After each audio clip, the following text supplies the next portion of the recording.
Dobar dan, dobrodošli. Pokazat ću vam jednu kuću uređenu u Denver stilu.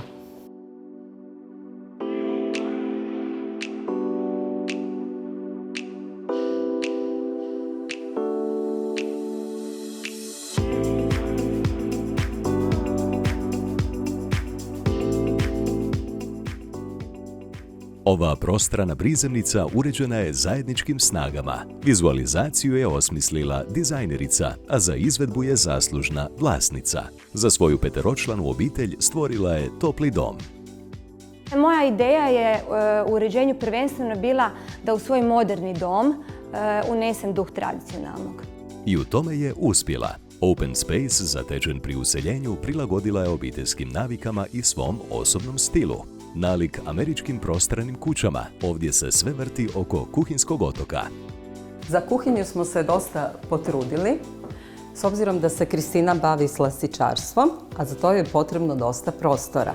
Kuhinja nije čisto bijela, ona je u boji slonovače, laka je za održavanje, ima dosta svjetla, ima dosta neon svjetla, isto tako i sitne ručkice sa zlatnim detaljima joj daju onaj nekakav završni touch koji je doista pripadao Denver stilu uređenja.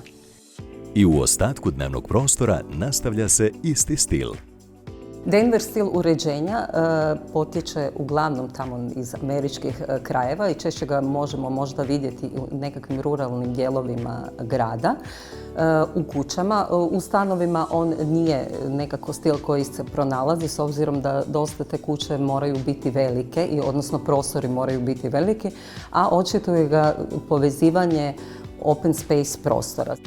Cijeli stan je skladno uređen. Znači, ono što daje posebice, jedan završni touch ovom stilu uređenja, pogotovo ukoliko pričamo o Denver stilu uređenja, su ukrasne lajsne ili štukature. Njima su ukrašeni svi istaknuti zidovi u dnevnom prostoru, ali i u hodniku koji vodi u privatniji dio kuće. Da nismo stavili štukature u taj prostor, taj cijeli kompletni hodnik bi bio dosta monoton. Njega smo osvježili također i sa obiteljskim fotografijama i sa jednom malom vitrinicom koju smo redizajnirali, odnosno restaurirali. A upravo je restaurirani namještaj bio nit vodilja kod uređenja. Stolcima i vitrini iz blagovaonice udahnut je novi život. Većina ovih komada u bijeloj i antracit sivoj boji dijelovi su stare bakine garniture namještaja. Nalazimo ih po cijeloj kući. Prvenstveno iz nekakvih sentimentalnih razloga jer on ima nekakvu posebnu sentimentalnu vrijednost za mene. Svaki komad namještaja je posebno odvojen od kompleta. Naime, radi se o jednom klasičnom dnevnom boravku iz ranih 80-ih koji će vjerojatno mnogi prepoznati kad vide.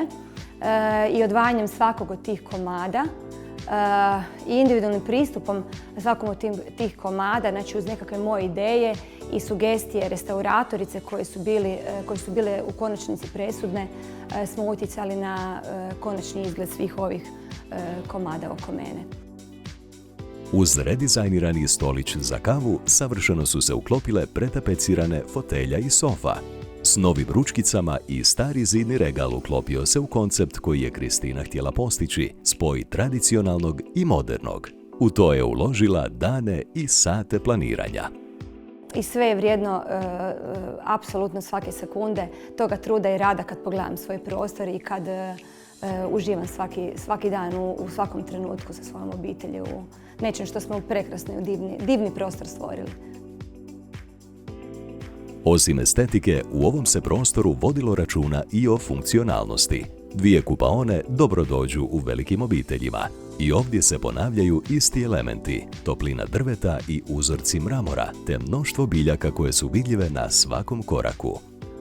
Vrlo važno je da znamo kakve su nam životne navike, koliko nam je prostora potrebno, za što nam je potreban taj prostor i u tom smjeru bi trebali i nekako bazirati svoje uređenje.